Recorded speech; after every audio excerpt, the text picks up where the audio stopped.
Kenya's biggest conversation gets into the third hour. Thank you very much for tuning in. This and every weekday morning, we are here Monday to Friday, 6 a.m. to 10 a.m. We have the show on SpiceFM around the country, Nairobi, Mombasa, Kisumu, Nakuru, Nyeri, Eldoret. And we are also in Malindi. And also, we live stream the show on SpiceFM KE, YouTube, Facebook, Twitter, and our website, www.spicefm.co.ke, where we reach an audience all over the world. There are people who are tuned in right now from South Africa, from West Africa, from Europe, from Asia, from Australia, from the Pacific Islands. And we are also live on KTN Home for the next 1 hour. We begin with today's proverb by C.T. Muga. In a family, if you have someone who is troublesome, it is the family members who are more worried than the troublesome member. In a family, if you have someone who's troublesome, it's the rest of you who are worried. Yes. That The so-called troublesome person, is easy. then they're going getting on with their life. What's the problem? What's the problem? It's you who's not getting on with You're the yours. ones who are taking painkiller for his headache. Yes. We want to take a painkiller for the headache of those who have been suffering on the roads this morning and every morning. But also, we want to take responsibility for our own actions as road users, all of us. And also, we're going to mix that conversation. Usalama Barabarani is the conversation we want to have for this hour. And joining us is the Deputy Director at the National Transport and Safety Authority, NTSA, the Deputy Director in charge of road safety, Dr. Duncan Kibongong. Thank you very much for joining us. Thank you so much, Latif. Thank you so much for welcoming up to studio.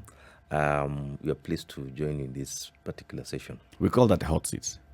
Yes, hot seat. Yes. Hot seat, yeah.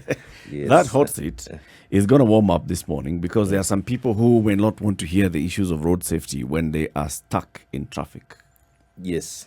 And they'll want to understand why they do the things that they do when they're in traffic, and we'll ask them to tell us. Mm-hmm. And then also you'll tell them what you do. But let's begin with NTSA. Yes. It's been a while, but we still see the very beautiful green vehicles on the roads.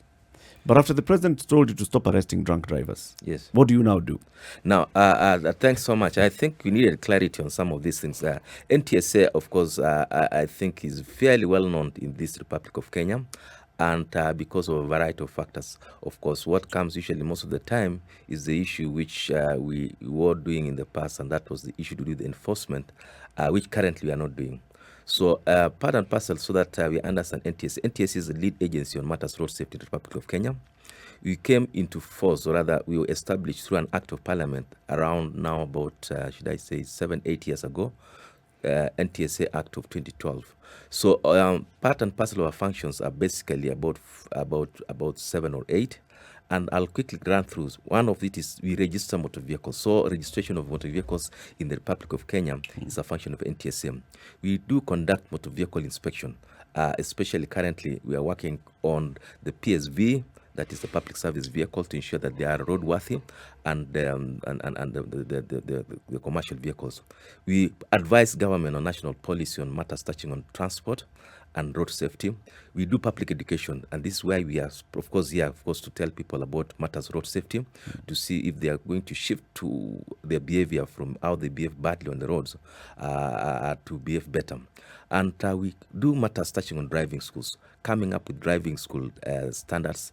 We register driving schools. We come up with driving school curriculum, of course, in collaboration with other partners. And we also do something we call driver training, testing, and licensing, among others, including road safety audits and issue to the data. And one of the things also we do is the coordination of the whole aspect around many actors in road safety. We do many stakeholders, so we collaborate with them both from private sector, the corporate world, the government sector, so that we try to work towards improving road safety. Now, you did say that if you see the list, what I've listed is enforcement was not our function, and indeed that's why we are not on the roads currently per se, but we do conduct what we call joint operations with the National Police Service because they are the enforcers by law. National Police Service in this republic are the enforcers of the law, including traffic laws. Yes. No. Okay. So, taking all of these things into consideration, what the Yes. NTSA does and such, to ensure that there is actual safety on the roads. But we've been seeing numbers in the recent past. Yes, indeed. Numbers of then clearly results of non-safety. Death tolls continue to rise. There is more in terms of accidents. There's more in terms of death as a result of accidents on the roads. So then the question would come into play, is then the impact of NTSA really being felt if we are still seeing these statistics? I'll put it this way, that if you check the issues to do with the road safety, or rather safety for that matter, it is not just a function of government. We always say road safety is everyone's responsibility. You will never, and no country in this world has achieved road safety without involvement of everyone. As much as the government is doing all these things, coming with the best policies, trying to implement the same, this is something which has a behavioral aspect, which is in the person. It's not in the part of the government. And the much you can do is to try to change that behavior by enforcing, by public education, and among others. But nevertheless, it's true that the numbers are still quite high, unacceptably quite high. We always say in the road safety fraternity that one life lost is one too many. In fact, when I was coming today in the morning, I saw a crash and fatal injury in one of the roads. What we are saying is, indeed, that numbers are high, but if you check on other parameters touching on measurement of road safety, we do have some bit of improvement. But that is a journey which have started. One of the biggest areas which we have concerned to us and which has contributed largely to this big problem is the border. We noticed that the number of borders in the country have kept on increasing. In the last about 10 years or so, the numbers have risen from for in excess of 1 million. We register every year in excess of 130,000 motorcycles. So every month there are 110,000 drivers coming into the roads. Every month? Every month. NTSA registers 100,000, registers about in excess of 10,000 motorcycles every month.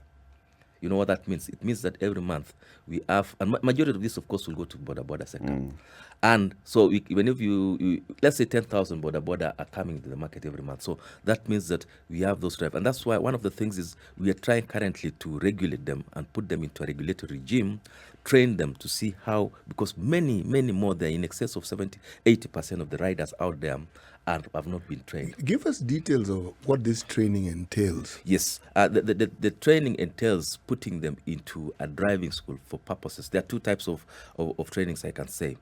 One is the formal training for purposes of you getting license. Remember that before you get to own a vehicle by law, you're supposed to have a legitimate, a valid driving license. How you get a driving license is that you go through a driving school. Now, in this case for the border, the law also requires them to go through a driving school, or should I say a riding school, and undergo a formal training of 21 days, which has both theory training, and then it has the practical part of it. And then subsequent after that, you're subjected to what you call a driver testing or rider testing, whereby you now go to be tested to see that indeed what you learned from the driving school, you are able to ride, and all the highway code and all the maneuvers which goes with it. Then thereafter, you get the riding license that you are a border rider of Class A. Currently we call it Class A. Now, so that is one of the areas we talk about training. The other one is the massive kind of education or behavioral, whereby either through the TV, going to the groups and telling them that it's important that they put on a helmet, they put on a reflector jacket, they don't overload those motorcycles by having many passengers into it, because by law you're only allowed to have one, and working further to improve on everything to do that. Now, for border, for a very long time, the demand, the number of riders have more or less, they came in high numbers, so much so that the training component for purpose of licensing did not happen at the same rate as the number of riders getting into the market. So let me understand if I hear you correctly. Yes. You are saying that it could mean that we have people who are riding motorcycles on our road and are not licensed. Yes, that one that one is true. It's a fact. Actually, the percentage is even quite worrying. Yeah. What worries me is even not the licensing. Yes. What worries me is the actual training. Because there are many people, and this is a claim. I do not have evidence to support it, to call it a truth. It's just a claim. that there are many people who acquire licenses without necessarily going through the rigors of actually being trained in order to qualify for that license. Formally trained. Thank you. Yes. So that without that formal training, even if they have a license, they're an absolute danger. Now, that is one of the areas which possibly was a challenge in the past. Remember that driver training and testing is something which has happened for in excess of so many years. Before independence. Before even independence. Since antiquity. Yes. Long time ago, in excess of probably 100 years since when vehicles got into this world. But now, NTSA has been there for the last 8 years. And I'll tell you the progresses we are doing as relates to improvement of driver training in this country. One, in Kenya, we've never had a standardized driver curriculum for a very long time. And most of us who are currently drivers probably knows that if you went to driving school A, how they teach the models, the material they're using, the hours is different from driving school B. Or even a branch of the same driving school A teach differently. Some go for 4 hours, some go for 10 hours, some go for, some have more practical, some more. The point, they're all aspect around training has to have standardization. That just like when you are in the university, for example, that this unit it's this number of hours and it's taught like this, and by the end of it all, this is what you're going to like. Or even primary school, there is a standardization. That's why KICD is there. So what we did is that we reckoned that was a big problem, and people train differently, and the outcomes come differently. In fact, in this country, there are some parents who say, because over time they've learned that a while back that this driving school is good, this one is worse. So the point is, we came up with a standardization of 3 things. One is the curriculum. That curriculum for for different classes of categories of drivers, from the motorcycle all the way to the 22-wheeler. How many hours are you supposed to do training for practical and theory? All that. That is number one, the first standardization you do. The second standardization is the instructor. We are not there yet, but we want to have, instructor is very special. At times when you transfer knowledge, you may have the same knowledge with you, but you do not know how to transform. Just like teachers are trained and they undergo standardized training to become a trainer. And that's what teachers are basically, instructors. So that is another area we're working. Then the other one is the driving school. The driving school need to have standards in what entails a driving school. For a very long time, a driving school is on top of a bar, and they may not even have a vehicle. And that's why all those things you talked about happened in the past. What we did in the last year is that we came up with a whole list of things, and we had in excess of about 600 driving schools had to be suspended. Some have not even back in business. Because you've got to show that, do you have a class to train? What is the size of the class? How many instructors do you have? Even basic things like, do you have even where students go to bathrooms for the bathrooms, for that matter? And it goes on. And these are the things which you're currently working on. And what you've done, even the issue of the licensing, is that we have told the responsibility of, you register, like if you want to go to a driving school, you register yourself with a driving school, and then you say, after this period of time, let's say 21 days, the driving school commit themselves that indeed CT Muga was with us for this period of time, and we've subjected them through this curriculum as per the standard, and we certify that this person would fit for the driver test. Can you really have a handle on all of this? Yes. Because you talked about the massive numbers, for example, of border riders, for example. Just take that as one sector. But then we also have a lot of these guys who are in, in areas that are not necessarily the metropolis. And that's in a rural area, a lot of them. Can you actually have a handle on all of these numbers, making sure that the person who gets on his motorcycle every morning is regulated by yourselves? We are not there yet. That's what I'm saying. It's a step at a time, because this is an industry which is, as you said, border is one of the transport modes which is everywhere. It's actually in the deepest and the farthest out of town. So it's true. So we are working with the, in fact, one of the things we've wanted to get, we are actually currently working on, is want to understand how far and wide is this border sector is. How we are doing it is, we are registering borders across the country so that we have a national registry of this particular sector.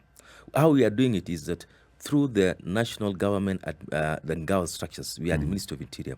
So we're working so that we work towards having them known where they are, where is their licensing, whether they have, whether they're in circles. The whole idea around this is that the future of Boda Boda is to make sure that they are in groups which are recognized, because they run into thousands and they have an organized system. And with that now, it's easier to go to capacity build them in terms of public education. So sort of like putting them in circles like matatus. Yes. Actually, the law is there.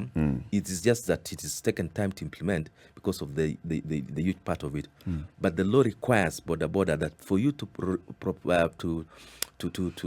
operate a Boda Boda for purposes of gain, that is for commercial purposes, like all the Boda Bodas do, is that you are required to be in a group or a circle of 100, which is registered. The whole idea here is that government cannot be in every village, but you'd want to ensure an issue of self-regulation around themselves, whereby you can say you have this, and some actually are very organized. You've noted some. A group of, say, 300 Boda Boda, they have a chairperson, they have an office, they have a code of conduct, they have, in fact, some even have color codes for their helmets and that kind of thing. And some actually come to us and say, of the 300 members we have not trained, we have about 80 who have not been trained and they're operating. We tell them, why work over time so that these people are put into a regime of training, as C.T. Mugas mentioned, and subsequent license. Now, the government also, we do have a program whereby we've the NY centers, National Youth Service, have been licensed as driver training centers. The whole idea here is that you'd want to bring all these people whereby we conduct at least mass training. Remember, the numbers are running in 2000. If you are not going to have an accelerated program to train them, then the backlog remains, because every month, remember I talked about 10,000 plus vehicles come. So we need to clear the backlog and then subsequently put these people to regime. Something which will take time, something which requires everyone's support from the leadership, from government, themselves, the sector, and everyone else. And this is where we're talking around this aspect of around border safety. We've made some progress. We are not there yet, but definitely we'd hope that in the next 2 years or 3 years, we understand how the sector is, how many have been trained, as we work with progressive, because we need to have evidence what is happening across board. Dr. Kibongong, when you talk about road safety, yes, Latif, it always comes back down to, how people behave on the roads. Absolutely. It is, if you're a motorist, if you're a driver, how do you behave on the road? If you're a passenger, if you're any road user, pedestrian, and the borders and the Mkokoteni people. Do you have some time that you take to first understand why people behave the way they do? Yes. Why is it that a pillion passenger will not want to wear a helmet, knowing full well the risks? Why does a driver want to overlap or jump the lights? Why? Yes. So those are some of the things we've done a study and call knowledge, attitude, and practices. The whole idea is that why is it that people are behaving the way they are, and there are reasons. The reasons why they behave. Some of them, of course, are quite flimsy, but indeed, human beings, or in the human psychology, have a way of explaining the same. One, at times, is because there may be that perception that no one is seeing me, or no one will catch up with me. Can get away with it. And that is a very bad behavior, because surprise, if perception at times, if even some of us who are bad drivers here in Kenya, when you cross the border or you go to other cities, there's a perception that the camera is you seeing, or that the penalties will be high, and that kind of thing. Then you tend to behave at least better for sure. So that is the human nature. But that notwithstanding, I agree with you. I agree with you fully. Behavioral aspect with body. There are three things which have been associated with road fatalities, road crashes, road accidents, for that matter. One is that in excess of 80% of causes of road traffic crashes is behavioral, and these are things we know very well. Speeding, drink driving, for example, overtaking badly. At times, driving for an excess long period of time, fatigue is a human component. So 80 to 90%, 5%, and the remaining about 10 to 15% is related to the road, and the vehicle. So we need to work on our behavior. The behavior aspect is what is very important. This is why we need this type of collaboration whereby we talk to your viewers and your listenership, and amongst others. And we do it right from the mass media component like we are doing, and even one-to-one with groups and circles and drivers and all that kind of thing. But as I said before, the future of road safety is around each one of us, and it's everyone. Because if you do the same thing again and again, then there's a danger that you're subjecting yourself to a danger, to a risk of a crash, and any other person for that matter nearby. That's true, Daktari, but it's only part of the truth. Those of us who ply Mombasa Road on a daily basis Yes. know that at certain sections, because of this expressway that is being built, the road narrows. So you will find that there's something that was, I think, intended to be a footpath. But you will find that there are vehicles every single day, without fail, overtaking at that left side of the road. And yet there are police officers. Yes. and So an unnecessary jam is caused. You get into a gridlock, and the reason why there's a gridlock is because the road broadens at the interspace coming from South B or C, and then it narrows. So now you have been on this road which you shouldn't have been in the first place, and now you want to force your way in.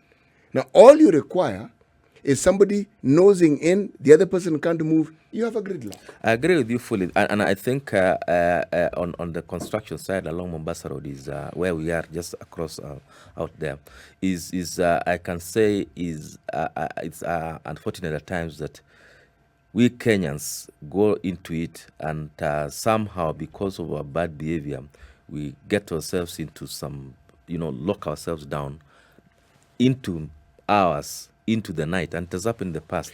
And it's all behavioral aspect. What I'm pointing I know there's the infrastructural part of it. No, that isn't even the issue. But the behavior that's not the issue I'm talking about. Yes.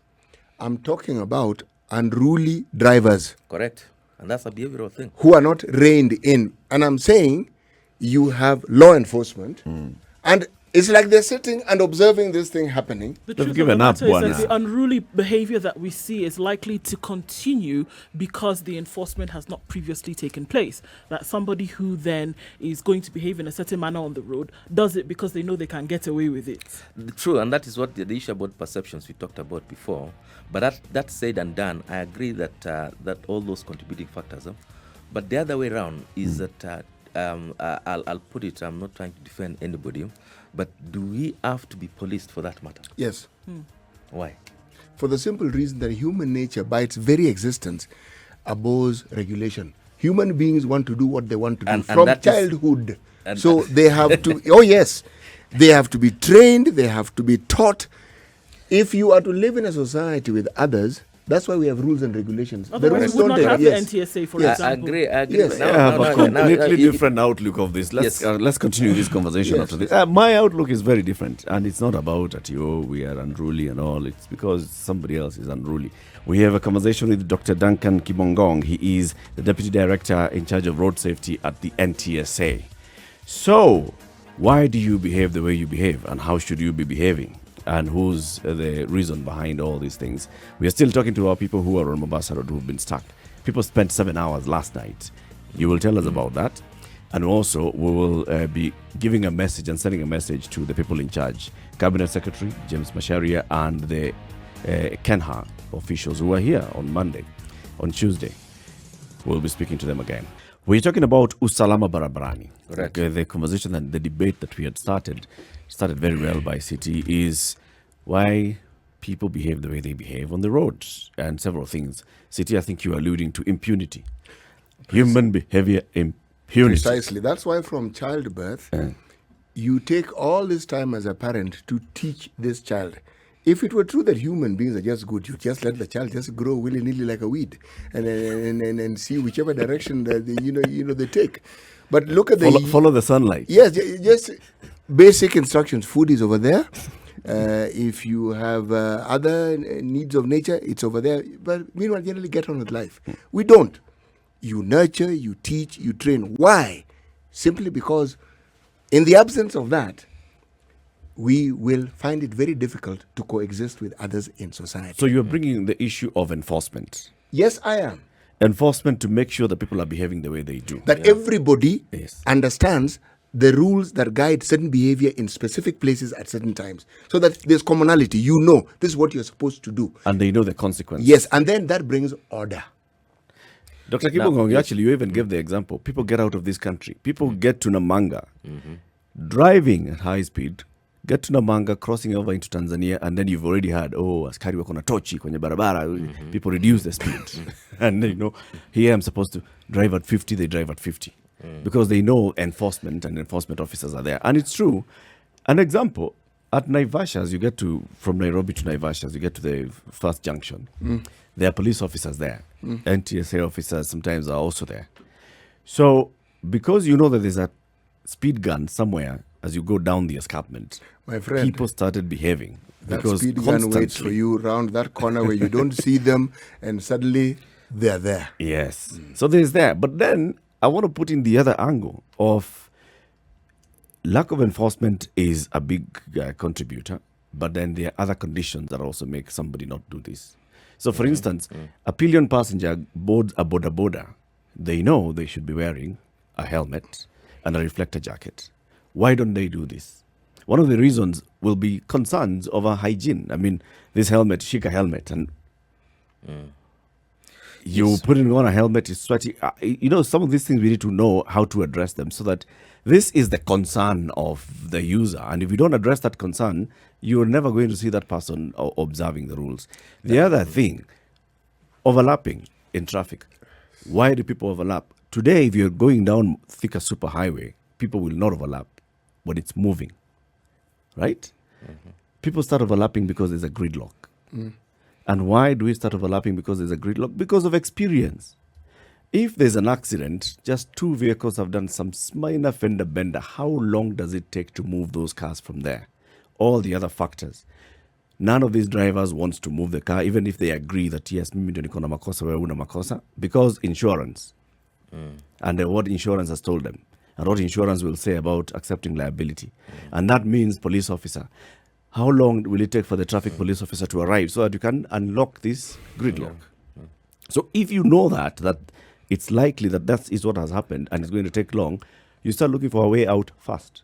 And that beyond there is no traffic. Yes. Beyond that little snarl up. Yes, there's So you nothing. look for overlap. You look to overlap to get out of this situation as fast as possible, because you know if you don't do that, you'll get caught up. All right, Latif. I of course I live in Kenya, so I see most of these situations happening now. I don't speak for the law enforcement, because I wish the police would be able to explain that. But definitely that is one of the areas. Enforcement can never be enough. But nevertheless, it's important, because the police cannot be everywhere. But I'll leave it at that. Now, you talked about the issues of people not wearing a helmet because of perception of that and so many other things, or not being clean.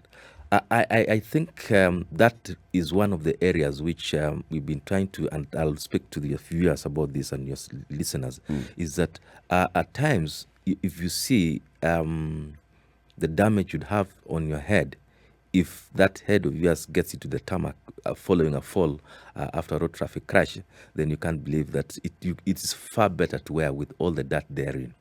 I know that is usually something which is of concern, but nevertheless, what you're trying to work nowadays, or rather we encourage, is that there's a very innovative, you've seen in some other border sectors, which will sectors have done, is that they have a thin film which they put it under, you put it over your head, and then on top of that, now you can put the helmet. So basically, if you had a challenge in terms of contact of your skin, of your body with this helmet, then it is, and something you can always carry yourself. You can have your own, so that you put it, because I'll tell you, if you don't have a helmet and you fall from that height at some speeds, even if it's 30, 40 kilometers, Even 20. I can tell you the chance of you having a crack and a fracture of your head, of your skull, and possibly death is quite very high. And it is never worth, and it brings a lot of other things. It's never worth having. You better, for me, I would rather have it with all the dirt and save myself, and I become, I live to attitude. Actually, So Dr. is holding this particular stick from the wrong end. Dirt, disease, life. If we didn't have COVID, I would say, yeah, what you're saying makes sense. But with COVID, as it is, you're asking someone to risk. A crash is a possibility. It doesn't happen every day. You put on that helmet, you deal with a certainty. Because you really have no clue who has put on that helmet, what it is they had. What I'm saying is, the point you're making is a valid one insofar as we have a responsibility towards our own safety. I understand. But equally important, this is where enforcement comes in. If you are going to ride on a motorbike, then have a 360 safety. It's not just, you can't expose someone to the dirt or to the microorganisms that have accumulated in that helmet. No, put it the other way around is, if you check the statistics, and I'll be very frank with you, the number of, I'm not trying to say that, you see, here, when you talk about COVID, I agree that there's all those chance of contact and whatnot. But that's why you interrupted me before I went to that. But I'm saying part and parcel of it is also the sterilizations of those particular. It's very simple. Just like these mics we have in the studios here, people come on them. Does that supposed to mean that when I came to this studio, I shouldn't be using this?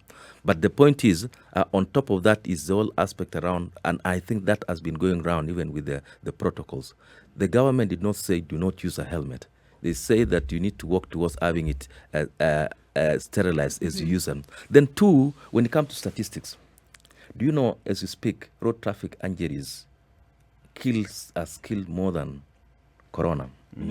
Yes, I do know. In the last 1 year. Yeah. So the issue of you saying that the crash is something, is an event which is like it may not likely to happen. Even the infection of the same is also not guaranteed. What I'm trying to say is that this thing should be done concurrently rather than saying because corona is here, then now we run away from this problem. And in the long run, and that's why I'm talking about, one, the helmet you need to put on. Two, if of course you're talking about the film I talked around, whereby you have a little canvas, kind of a very thin, which is going to. Then three, working towards issues to do with sanitization of the equipment, as any other for that matter, so that we avoid the issues to do with the corona infection going on. So the two have to go very right. Then, of course, the enforcement doesn't mean that you're stopping around the same.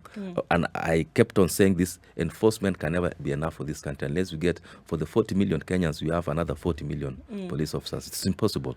So nevertheless, I think we're working around, it's important to have that discussion around the same. I think for sure that, I've looking at the fact that you can't do it on your own. So I guess that then leads to the next question. Yes. Are you then working hand in hand with those bodies then that can enforce? Absolutely. And I think now that's the thing, that there are certain guidelines that you can put out there, certain suggestions that you make to the general public, but then to make sure that they're done, are you then interwoven with these others? Are you then interwoven with the fellows who are working on construction? Are you then with the police, side by side, sharing these very same things? Because then it must be all around. Absolutely. And I think I mentioned earlier, part and parcel of our work is the coordination and of road safety actors. And here you're talking about a number of areas. Talk about the police, the National Police Service. We work very closely. They are one of our closest partners. Remember, and I think C.T. Muga mentioned this, is that enforcement is one of the biggest achieve. If enforcement, you have to get it right from the beginning and build up on it, then you're going to achieve some results over a period of time. More or less immediately. So enforcement is quite important because it touches on your behavior almost immediately. Number two is that you're also working with the road agencies. Road agencies are the people, or rather, and Latif, you mentioned, they construct the roads, they maintain these particular roads, they ensure that. So one of the things we do with them, not just is that we check on them. We do what you call road safety audits. And if you remember a road called Salga, for example, where for a very long time, it has been a top killer, not just in Kenya, but regionally or even African-wise for that matter. A stretch of 20 kilometers whereby there are everyday mass casualties and mass deaths. But because of what we went sitting down and we say this road, as a problem here. It's an hazardous section, and it's been classified as a black spot. What do we do? So, and that's why the whole aspect around separating the two lanes, outbound and inbound, and ensuring that this head-on collision, because head-on collisions have been the main cause, and also working with the enforcement agencies on the same. So, with that, we can say that there have been fair level of silence, if I may use the word, on that particular stretch. Duncan, I'm interested. Yes. What did they find? I mean, that stretch of road is a road I've used many, many times. Yes. And I know what you're saying. But there are other stretches of roads that were single lane, outbound and inbound. Why is it that particular stretch, why was it notorious for those accidents? Why? Well, I think there are a number of factors. The way the road was designed then, it is a fairly straight in terms of... It's very straight. It's very straight. Then 2 is that the downhill and uphill. Then 3, the mix of the vehicles around that at times tend to encourage the smaller vehicles and the bigger vehicles, that is the heavy commercial vehicle, and that becomes a really a good mix for a crash, so if I may use the word, because you'll find that behavioral aspects also come into play, whereby someone will say, if suppose and there used to be what you call freewheeling, maybe even a tendency whereby if you feel that you can roll your 22-wheeler downhill without engaging the gear, and you save this worth of fuel, then you may as well sell this and have a cup, an extra. or that kind of thing. Yeah. Selfish, so to speak. Actually criminal, because when that machine picks up, there's no point by halfway that distance, then you'll fail to engage because of also the gradient. By they contributed there. The gradient is quite for the downsloping or downgoing people. Then it encourages that type of behavioral change, especially among the commercial, the heavy commercial vehicles.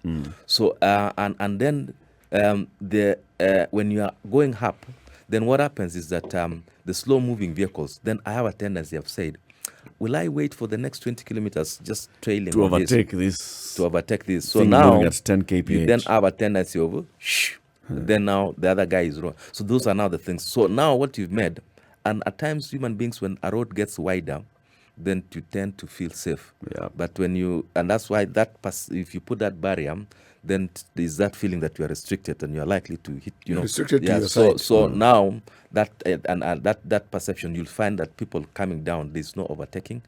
People, if you're going up, then you overtake because you have the overtaking lane, the climbing lane.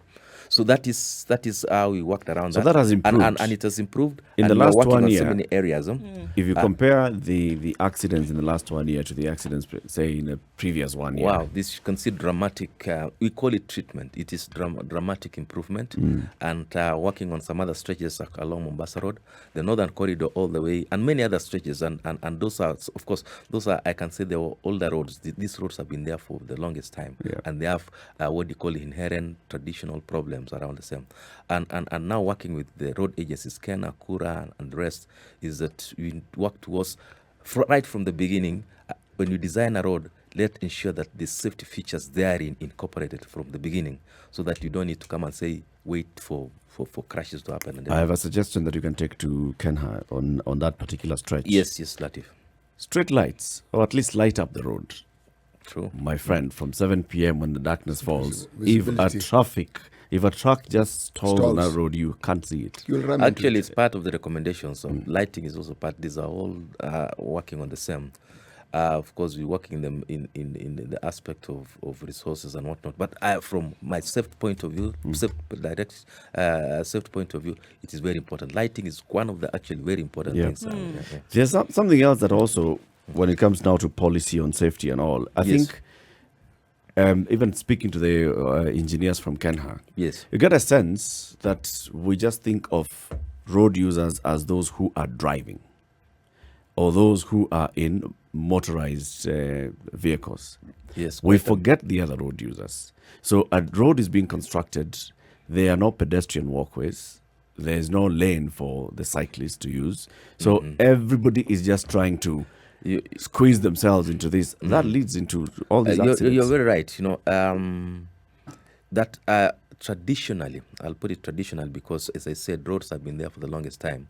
And when motorized traffic came, the rights of the road were given to them, to the motorized, the guy in the big vehicle, or the motorcycle for that matter. And most of us, and this is quite unfortunate, but I think it's something is going. The future of what you call sustainable transport in any country in the world is moving away from motorized transport to the so-called green transport, whereby we're talking about more cycling and more walking. If you walk in modern, cities which have achieved sustainable road safety, is that we got to incorporate the needs of the vulnerable road users in the road infrastructure, right from design and construction and even maintenance. And that is one of the things we always discuss with the road construction agencies, including county government, because they also construct roads, to incorporate the same. And from a road safety perspective, you may know the vulnerable road user in this country, that is the rider, the pedestrian, The cart pusher. and the others contribute to about 70% of road fatalities. It is not someone who is in a container called a vehicle. Yeah. So I agree with you fully. And if you see besides like Ngong Road and others there, it's just that unfortunately this is where enforcement comes in, and we are working with the county government. People, motorized vehicles, you still find the border borders riding on the pedestrian walkway. On the pedestrian walkways. Very unfortunate, very uncouth, and it's not totally and at times some of them actually don't know. They think it belongs to them. But I know they are not supposed But to. Terry, if you know the number of times they hit your side, your mirror, as they are passing, and on both sides on this road, it's amazing. Yeah. I'm interested to know how you're involved in this current construction that's going on right now. Yes. Because we've seen quite a number of mishaps, unfortunately. Somebody drives on this particular road going home, wakes up tomorrow morning and finds themselves in a ditch because there are no signs and kinds of things like that. So there is the side of the road user, which we've spoken about in depth, and the responsibility that we all have in terms of road safety. But then there's the other side, whereby those who may be working on construction and such then need to ensure that this individual or individuals are kept safe. So how are you involved in a project such as this, for example, that has caused untold suffering on the road till date? How are you involved in that to make sure that the pedestrian who used to have a walkway before this construction still has somewhere where they can walk, the cyclist has somewhere to go, somebody who went to bed with the road and then wakes up in the morning and then there is no road also needs to be kept safe? How are you involved? Yes. When we initially, of course, when the roads are being designed and all these, they share with us, and we have engineers who have a look at them to see that road safety features are incorporated. Now, two, during the process of construction, at times have all their own manner of challenges and all that, especially a road which is constructed with serious timelines and all that. And the number of heavy vehicles, especially in a city like us, because ordinarily this road would, if you had another road, you would have diverted, and this road is constructed just like when you're constructing a house, you don't live in it. Yeah, so that is how it is supposed to be, but it's not working that way. So how you're doing it is that there is a whole kind of what do you call construction site policy or guidelines, for that matter, whereby it guides the engineers, or for that matter the person constructing, the contractor, how he's supposed to walk around to ensure, one, that there's safety for the road users during the diversion, when the rains come, what do you do, the communication aspect to it, because one of it, if you see kind of times, they also communicate that this road will be blocked from this day. You use, maybe not everyone gets to see the message, because you've seen people driving into a ditch, and then when you find that there was a whole announcement which was put, and even a road sign which was put that this road is as a dead end, for that matter. But it's a whole kind of thing. So how you involved is in the design.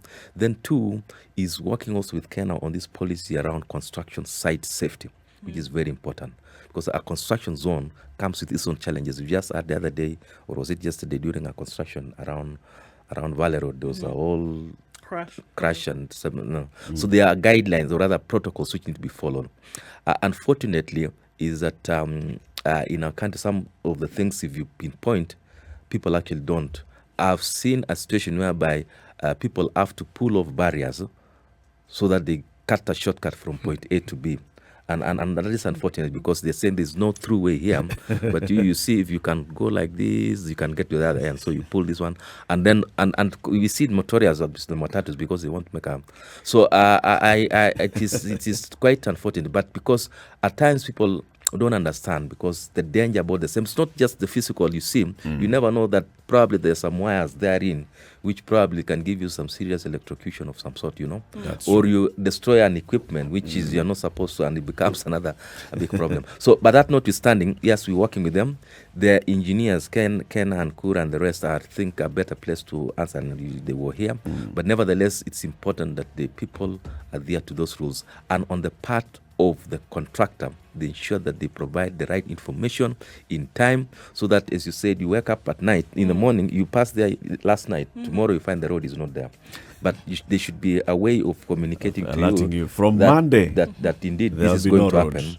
This road will be open to Tuesday. When you come back on Wednesday in the morning, it will be closed because of the following. But at times, like all constructions, they may be saying you may put that on Wednesday, but by that time you'll not have finished with what you're saying. So there are all kind of matrices and permutation around the same. But nevertheless, I think the whole idea is people to work safe, drive safe, and as much as you can, not as much as you can, just try to follow the rules and the signs they've put there, so that you don't end up in the gridlock. Of course, enforcement is something which is very important, but enforcement does not actually mean government. You've seen the marshals pointing and putting a flag telling you stop.